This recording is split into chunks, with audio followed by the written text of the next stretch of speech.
Hello everyone, अगर आपने इस सीरीज़ का फर्स्ट एपिसोड नहीं देखा है सो आई सजेस्ट कि पहले आप उसे देख लें एंड मेरे चैनल को सब्सक्राइब करें। एंड अगर आपको मेरी वीडियो अच्छी लगे देन प्लीज़ लाइक करेगा। चैंग फैंग ने इसे अपने घर से रात को बाहर निकाल दिया था, जो कि बाहर ही काफ़ी देर तक बैठा रहता है। एंड चैंग फैंग भी इसे देख रही थी, लेकिन जब ये ऊपर देखता है तो ये पर्दे बंद कर लेती है। लेई पिंग लियांग की असिस्टेंट टीचर है, जो कि इसे काफ़ी सारा होमवर्क देके अपनी फ्रेंड के साथ बात करने लगती है, लेकिन ये तो पीछे से गेम्स खेलना स्टार्ट कर देता है। लेई पिंग इसे डांटती है कि जितना दिमाग तुम्हारे बेस्ट फ्रेंड ध्यान में है उससे अगर 10% भी तुम में हो तो कितनी अच्छी बात है। देखो वो कुछ टाइम में अब्रॉड जा रहा है जबकि तुम यहीं पर ही रहना। चैन फैंग को उसकी साइकेट्रिस्ट बताती है कि इस दवाई जो तुम्हारी चल रही है उससे सिर्फ तुम थोड़े टाइम के लिए तो अपनी बीमारी को रोक सकती हो, लेकिन ये तुम्हारी बीमारी को जड़ से ख़त्म नहीं करेगी। तुम्हें अपनी दवाई चेंज कर लेनी चाहिए। लेकिन चैंग फैंग अपनी दवाई को चेंज करने से मना कर देती है कि मुझे ये बीमारी ख़त्म ही नहीं करनी। अब जैसे कि ये फिज़िक्स जीनियस था तो ये एक ऐसा टॉर्च बनाता है जिससे हमला होने पे चैंग फैंग यूज़ कर सके अपने दुश्मनों के लिए।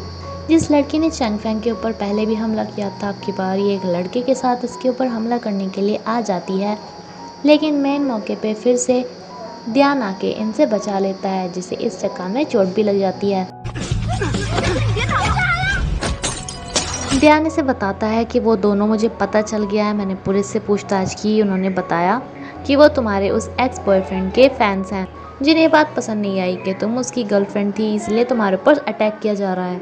लेकिन ये इसे कहती है कि पहली बात तो ये बताओ कि तुम्हें उनकी इतनी बुरी तरह से पिटाई करने की क्या ज़रूरत थी, एंड दूसरी ये कि अगर तुम्हें चोट लग जाती तो इस तरीके से तुम मुझे इम्प्रेस नहीं कर सकते, बल्कि अब मुझे पता चला कि तुम कितने बड़े डम्ब हो। एंड अब जाओ यहाँ से। इसके यहाँ से जाने के बाद ध्यान यहाँ पे वही टॉर्च रख के चला जाता है।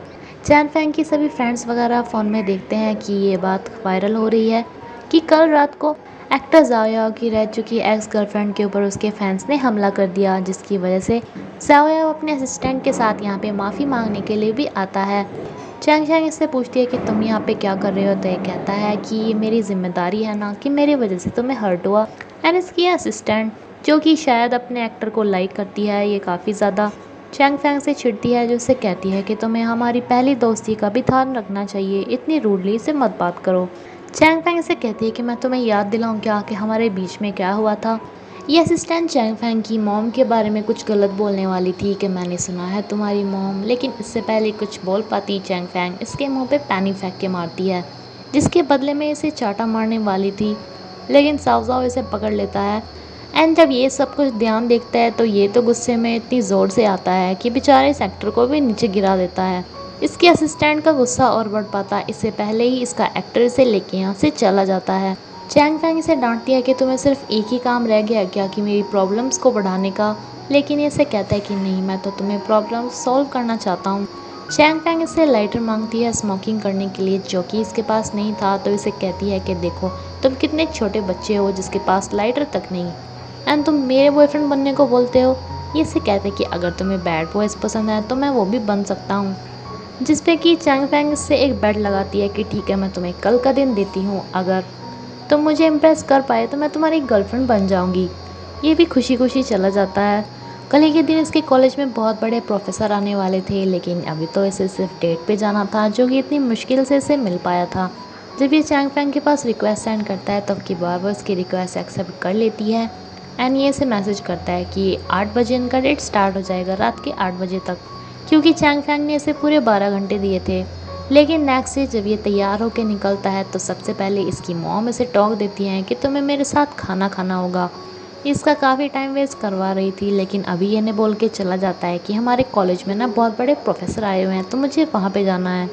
अब कुछ टाइम तो यहाँ पे वेस्ट हो चुका था, एंड इस सारे टाइम ये वेट कर रही थी, एंड दूसरी तरफ अब और ज़्यादा कसर रह गई थी, जिसमें कि इसकी बाइक भी ख़राब हो जाती है। अब ये पूरा रास्ता भागता दौड़ता हुआ ही यहाँ पर आता है, जिसकी वजह से 8 से लेकर 12 बज जाते हैं।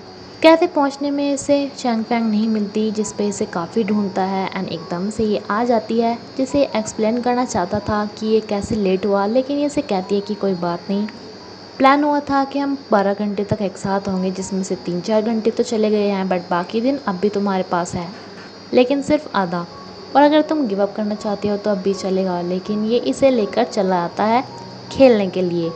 जहाँ पे सबसे पहले तो इसके शू लेसेस बांधता है, जिस पे कहती है कि तुम ऐसे मुझे इम्प्रेस करोगे क्या।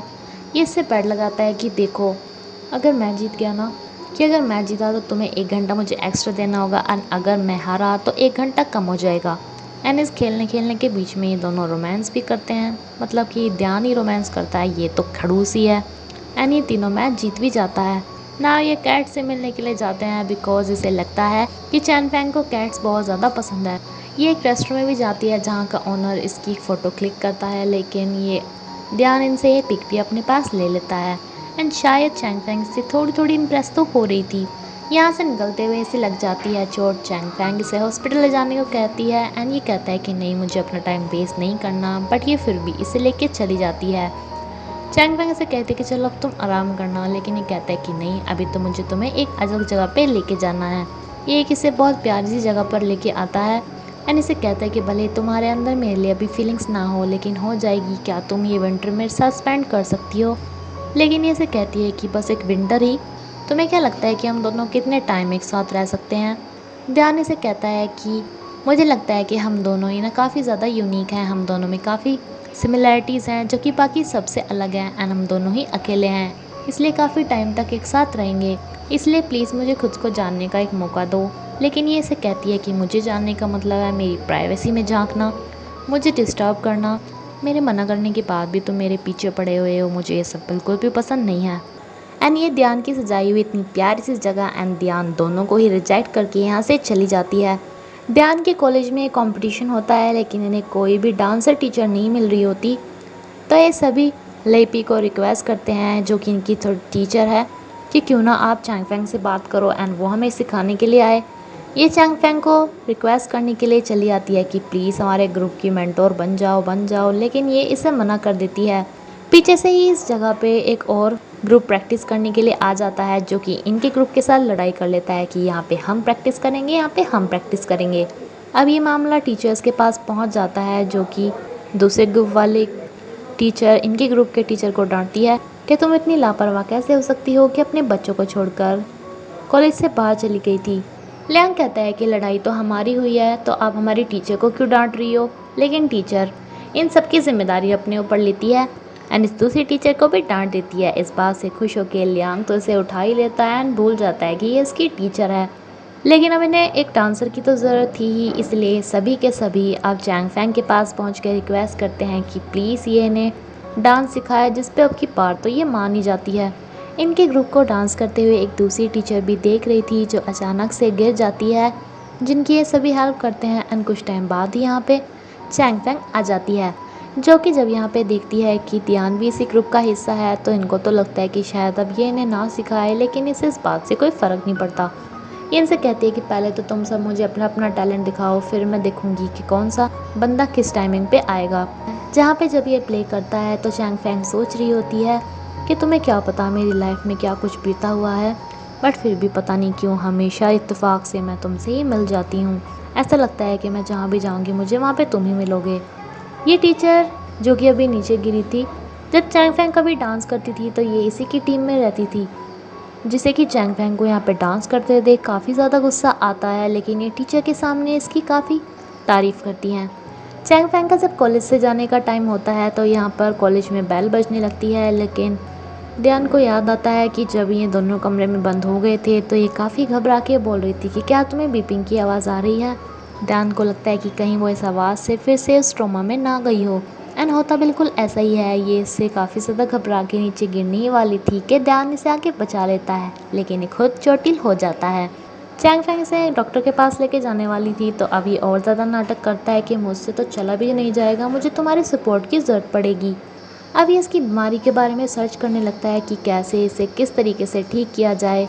सो इसके ट्रीटमेंट का बहुत सारा सामान इसके पास पहुंचा देता है, जिसके साथ एक प्लेन भी बनाया हुआ था कि अगर तुमने ऐसा प्लेन बना दिया ना तो मैं तुम्हारा पीछा कभी भी नहीं करूँगा। लेकिन ये इस मैसेज के साथ इस प्लेन को फाड़ के फेंक देती है। कॉलेज पे आने पे इससे पहले ये इसके लिए कॉफ़ी भी रखे हुए था, एंड इसके इस कज़न से पता करता है कि इसका अपनी मॉम के साथ काफ़ी अच्छा रिलेशन था, तो इसकी बीमारी को दूर करने के लिए इसके लिए पहले वाला माहौल बनाना चाहता था। नाउ ध्यान प्लानिंग करता है इसके कज़न एंड सिस्टर वगैरह के साथ मिलके इसकी फ्रेंड तो इसे लेके जाती है डॉक्टर के पास कि मेरे पेट में ना बहुत ज़्यादा दर्द हो रहा है, मेरा पेट ख़राब हो रहा है, जिसकी वजह से ये तो हॉस्पिटल में ही रहती है। एंड पीछे से ये बहुत सारा सामान ला के इसके रूम को डेकोरेट करना स्टार्ट कर देता है, बिल्कुल ऐसे तरीके से जैसे जब ये अपनी मॉम के साथ कभी बच्ची थी। इसके वापस आने से पहले ध्यान यहाँ से छुप गया था एंड ये इस रूम को इस तरीके से देख के काफ़ी ज़्यादा टच तो होती है, जिसे अपनी मॉम की भी काफ़ी याद आती है। लेकिन जब ध्यान यहाँ पर आकर इसे सरप्राइज़ देता है तो इतने गुस्से में कहती है कि किसने कहा था तुम्हें ये सब करने के लिए। लियांग तो इन दोनों को यहाँ से छोड़ के चला जाता है, जिसके बाद चैंग फैन से काफ़ी ज़ोर से धक्का दे के कहती है कि आखिर तुम चाहते क्या हो।